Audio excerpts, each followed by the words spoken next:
आपको अच्छे ग्रंथों का अध्ययन करना चाहिए। आपकी वाणी में शास्त्र बोलने लग जाए, आपकी वाणी में कुलीनता झांकने लग जाए, क्योंकि जब भी आप बोलते हैं तो अपने खानदान और अपने खून का परिचय देते हैं। आपका क्या खानदान है, आपका कुल क्या है, आपके परिवार के लोग क्या हैं, आपकी परवरिश कैसे हुई, यह आपके व्यवहार से तो पता लगता है।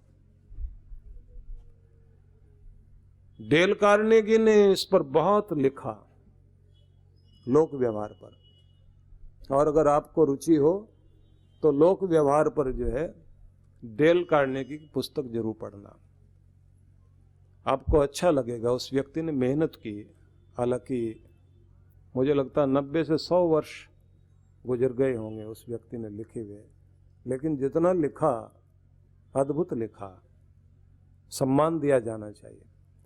तो आपसे निवेदन करना चाहता हूं कि लोक व्यवहार एक बहुत बड़ी कला है, ये आपको सीखनी भी चाहिए और स्वयं में इस बात को ध्यान रखना चाहिए कि आप अपनी वाणी को इतना बेहतर बनाओ कि पराये भी अपने हो जाएं। ऐसे नहीं होना चाहिए कि अपने भी पराये हो जाएं। महाभारत की पूरी लड़ाई के पीछे अगर आप देखें, शब्दों का खेल ही तो था। ऐसा कुछ बोला गया था जिसके कारण लड़ाई आगे बढ़ गई। हालांकि चिंगारियां पहले से थी, आग पहले से दधक रही थी, उस बुझी हुई आग को, क्योंकि समझौता हो चुका था, दोनों पक्षों का समझौता हो चुका था और दोनों को अलग अलग जगह बांट के दी जा चुकी थी। पांडवों को खांडव प्रस्थ की भूमि दी गई थी, वहां उन्होंने इंद्रप्रस्थ बसाया और हस्तिनापुर का पूरा भाग दुर्योधन के हिस्से आ चुका था। एक बहुत बड़ा साम्राज्य उसने पा लिया। जंगल को काटकर इन पांडवों ने अपनी नगरी बसाई और सुंदर भव्य भवन बनाने के बाद वहाँ एक यज्ञ हुआ। उसमें सब में मेल मिलाप हो सके तो पूरे परिवार को बुलाया गया, सब रिश्तेदारों को, राजाओं को बुलाया गया और वहीं राजभवन को दिखाने के लिए, महल को दिखाने के लिए व्यवस्था की गई। दुर्योधन को लेकर चले, उसको सारी चीजें दिखाई जा रही थी। वो घर को देखता हुआ, जलता भुनता हुआ घूम रहा था और एक जगह उसने देखा कि सामने सुंदर दरवाजा है। वो उससे पार करने के लिए निकला तो वहाँ शीशा था, टकरा गया और जब वापस आया तो उसे लगा कि यहाँ पानी भरा हुआ है, तो अपने नीचे लटकते हुए कपड़ों को उसने ऊपर उठाया और वो जो पानी वाली जगह उसको दिखाई दे रही थी, जैसे उसमें पाँव रखा तो उसे लगा यहाँ तो पानी है ही नहीं, लेकिन जहाँ उसने कपड़े अपने नीचे किए वो पानी में भीग गया और गिरते गिरते बचा। और उसके बाद भीम ने ऊपर खड़े खड़े आवाज दी, अंधे का अंधा बेटा। और द्रौपदी जो सहेलियों के साथ ऊपर खड़ी हुई थी, वो उसकी तरफ देखकर मुंह बिचकाया और जोर से हंसी और खिलखिला के सारी सहेलियां उसकी हंसने लगी। बस ये एक व्यवहार था, इतने बड़े खून खराबे का कारण बना। हालांकि लोग ये कहते हैं द्रौपदी ने बोला था कि अंधे का अंधा बेटा। द्रौपदी ने नहीं बोला था, भीम ने बोला था। भीम की लड़ाई उससे ज्यादा थी। और हंसने का काम, ताली बजा के हंसना और देर तक हंसते रहना, वो आवाज उसके कानों में टकराती रही और उसने कहा ये हंसी सदा के लिए बंद कर दूंगा मैं। यही तो चीजें होती हैं घरों के अंदर, एक दूसरे की मजाक उड़ाना, एक दूसरे को बुरा कहना, बहुत सारी लड़ाइयों के कारण यही है। कृष्ण भगवान कहते हैं कि तुम हिमालय में जाकर तप करो ना करो, लेकिन अपने घर में बैठकर ये तप जरूर करना, तुम्हारे घर में खुशहाली आ जाएगी। ये कितनी ऊंची बात है। ये तपस्या है कि आप अपनी जीभ को कंट्रोल में रखें, अपने मजाक उड़ाने की आदत को कम करें, दूसरे के दिल पर चोट लगे ये आदत नहीं होनी चाहिए। और कृष्ण भगवान ने आगे चलकर जो बात कही वो और भी अद्भुत है। उन्होंने कहा है कि अच्छे ग्रंथों को पढ़कर अपनी बुद्धिमत्ता को बढ़ाएं और आपकी वाणी में विद्वता झलकनी चाहिए। हनुमान जी जब राम जी से पहली बार मिले तो ब्राह्मण का रूप धारण करके मिले थे, और जो उन्होंने श्लोक उच्चारण किए और जैसे उनके साथ बातचीत की, इतना बड़ा प्रभाव छोड़ा कि राम जी को भी ये अनुभव हुआ कि कोई बहुत बड़ा ज्ञानी ब्राह्मण विद्वान व्यक्ति सामने खड़ा है। अपने यहाँ इस बात को बहुत ज्यादा बल दिया गया और सिखाया भी गया कि हर व्यक्ति को अच्छा पढ़ना चाहिए, अच्छा सीखना चाहिए, बोलचाल से लेकर जीवन शैली में विद्वता जरूर होनी चाहिए, छोटापन नजर नहीं आना चाहिए, और सकारात्मक तो होना ही चाहिए। और सबकी ये कोशिश होनी चाहिए कि हम अपने भाषा से अगर किसी को प्रोत्साहित कर सकते हैं तो जरूर करें, लेकिन किसी की हिम्मत को न तोड़ें। आप लोग भी इस बात को जरा देखिए कि हम कुछ भी काम करना शुरू कर दें तो कितने सारे ऐसे लोग मिल जाते हैं जो हिम्मत तोड़ने का उस समय काम कर रहे होते हैं। ये क्या कर दिया तुमने, ये क्या शुरू कर लिया, ये क्या होने वाला है, ये तो ये नहीं होगा, वो नहीं होगा। महाभारत में एक उदाहरण आता है जो बहुत ही अद्भुत है कि कृष्ण भगवान ने अर्जुन को क्या दिया, शब्दों से समझाया, और कर्ण का जो सारथी था शल्य, उसने क्या दिया, शब्दों से उसको के मन को तोड़ा। तो महाभारतकार व्यास ऋषि, उनके सारे संदर्भों में एक बात आती है कि अर्जुन से दुगनी ताकत कर्ण की थी। दुगनी ताकत वाला इसलिए हार गया क्योंकि उसके रथ पर बैठा हुआ उसका जो सारथी था कर्ण का शल्य था, जो बात बात में टोका टाकी करने से लेकर उसका मनोबल तोड़ने का काम कर रहा था। और अर्जुन की तो शक्ति पहले ही कम थी, ऊपर से मनोबल टूटा हुआ था, लेकिन कृष्ण भगवान ने उसको जगाकर उत्साहित करते करते इतना बढ़ा दिया कि वो कर्ण से भी ज्यादा शक्तिशाली बन गया। तो ये सबको विचारना है कि आपको सकारात्मक विचारों से कोई आगे बढ़ाए तो आप कितने भी टूटे हुए मन वाले क्यों ना हो, सशक्त बन जाते हैं।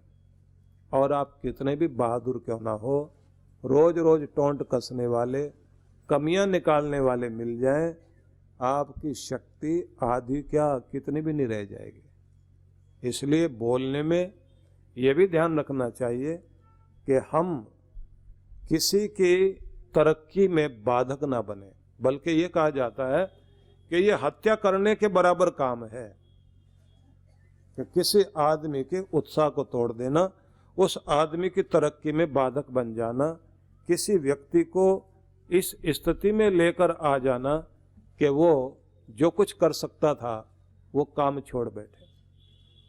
वेदों में एक मंत्र है जिसको रोज पाठ करना चाहिए। मंत्र क्या है? मधुन में निक्रमणम, मधुन में परायणम, वाचा वदामि मधुमत, भूयासम मधु संदृश। मतलब मेरे जीवन में इतनी मधुरता आ जाए कि मेरा जाना भी मधुरता से भरा हुआ हो। मधुन में परायणम, मेरा आना भी मेरा जाना भी मधुरता से भरा हुआ हो। मतलब घर से बाहर जाएं मिठास रखते हुए, घर में प्रवेश करें तो मिठास से भरे हुए। वाचा वदामि मधुमत, मेरी वाणी भी मधुरता से भरपूर हो। भूयासम मधु संदृश, मैं ऐसा मधु बन जाऊं जिसे जिधर से भी चखें मिठास का एहसास हो। मिश्री बन जाना कि जिधर से भी चखें उसकी मिठास में कमी ना हो। किधर से भी देखे आदमी को पता लगे इस आदमी का आकर्षण कभी खत्म नहीं होता। और फिर मैं आपको कह रहा हूं, देखने और पहनने का आकर्षण ज्यादा देर का नहीं, व्यवहार का आकर्षण ही सदा के लिए टिका करता है। बस वैसी ही मिस्री बनना चाहिए। जिधर से भी देखें तो आदमी कहें कि इसके आकर्षण में कभी कमी नहीं आती। तो बड़ी बात यह है कि जाना भी मधुरमय हो और आना भी मधुरमय हो। रिश्ते बने या रिश्ते टूटे, किसी भी स्थिति में जो कहानी आगे नहीं जा सकती हो तो कहीं ना कहीं ऐसा मीठा मोड़ देकर छोड़ दीजिए कि बाद तक दोनों की यादों में, स्मृतियों में मिठास बनी रहे। जिस दिन किसी दुकान का मुहूर्त होता है और दो पार्टनर हवन वगैरह करने के बाद शुरुआत करते हैं अपने बिजनेस की, बड़े लड्डू बटते हैं उस दिन। बिजनेस शुरू किया है जी, दोनों पार्टनर जो है आपस में ऐसे कहेंगे सगा भाई मिल गया है। और जिस दिन काम बिगड़ता है उस दिन लड्डू नहीं बटते। उस दिन तो खूब डंडे बजते हैं, हो हल्ला मचता है, एक दूसरे को बेईमान ठहराया जाता है, पार्टनरशिप कभी भी टूट जाती है। किसी का संबंध जुड़ना और संबंध टूटना, मंत्र में बड़े कमाल की बात कही है कि तुम्हारा रिश्ता जुड़ना या फिर तुम्हारी पार्टनरशिप का टूटना, पता ही ना लगे टूट गए जिस दिन, दिलों में खटास ना रह जाए, नहीं चल पाए तो कोई बात नहीं, इस तरह से अलग हो जाना कि मिठास बनी रहे, शत्रुता न रह जाए। दोनों अब तक एक दूसरे को बढ़ाने में लगे थे, अब एक दूसरे को घटाने में न लग जाए। आपका व्यवहार ये जरूर हो कि आप भले ही रुपए पैसे का घाटा सह लेना, लेकिन दिलों में घाटा नहीं आना चाहिए, अंदर से जुड़े रहें। लोग भी कहें चल नहीं पाए हम लोग साथ, लेकिन आदमी बहुत अच्छा था। रिश्ते आज भी हमारे हैं, आज भी हमारा आना जाना है, आज भी हम एक दूसरे के सुख दुख में शामिल हैं। ये है बड़प्पन। और कहते हैं कि घर में आओ थके मांदे भी आओ, लेकिन मिठास कम ना होने देना। घर से बाहर निकलते समय भी जब जाते हो, बड़बड़ाते हुए, चीखते चिल्लाते हुए, गाली गलौज करते हुए घर से बाहर मत जाओ। पुराने लोग कोशिश करते थे, बच्चे को भेज रहे हैं बाहर, कुछ खिला के दही बतासा मुंह में डाल के भेजते थे, जाओ बेटा काम बने। उसका मतलब क्या है? मीठी जबान लेकर घर से जाओ, मुस्कुराते हुए जाओ। मुस्कुराते हुए जाओगे और मुस्कुराते हुए आओगे, तो मुस्कुराते जाओगे तो लक्ष्मी कमाओगे, और मुस्कुराते आओगे तो घर में बरकत लेकर के आओगे। आदत डालनी चाहिए। विवाह का जब संदर्भ सामने आता है तो वधू जो वर का स्वागत करती है, साधु भवान आस्ताम अर्चिष्याम भवंतम, तो वो भी कह रही है कि मैं तुम्हें महान मानते हुए, अपना मानते हुए आपका स्वागत करती हूँ, और जिस तरह से आज स्वागत कर रही हूँ हमेशा करूँगी। भले ही मेरे हाथों में फूलों की माला न हो, लेकिन मेरे मन के समन तुम्हारा सदा सत्कार करते रहेंगे।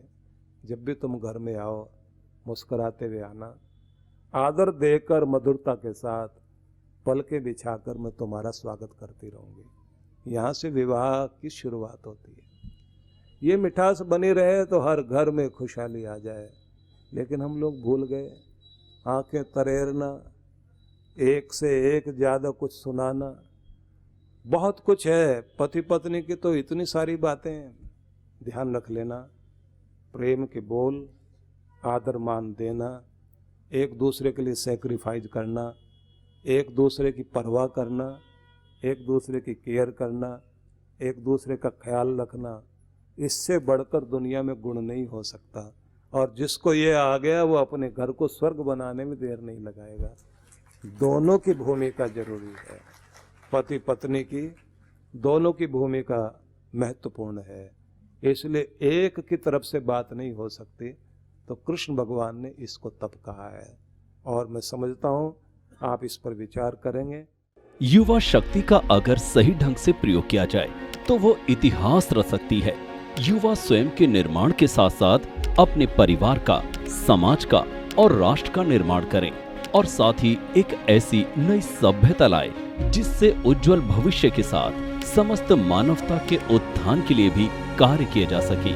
युवाओं में अपनी संस्कृति, संस्कार को जागृत करने की परिकल्पना को साकार करने के उद्देश्य से परम पूज्य गुरुदेव सुधांशु जी महाराज एवं डॉक्टर अर्चिका दीदी की पावन उपस्थिति में युवा जीवन अभ्युदय का आगाज आगामी 3 अगस्त को दिल्ली स्थित आनंद धाम में होने जा रहा है, जिसमें बच्चों के द्वारा प्रतियोगिताएं, सेमिनार तथा पूज्य महाराज श्री एवं दीदी जी के साथ युवा सम्मेलन का आयोजन होगा तथा 4 अगस्त को सांस्कृतिक कार्यक्रम, प्रवचन, पुरस्कार वितरण तथा युवा अभ्युदय अचीवमेंट अवार्ड के साथ कार्यक्रम का विधिवत समापन होगा।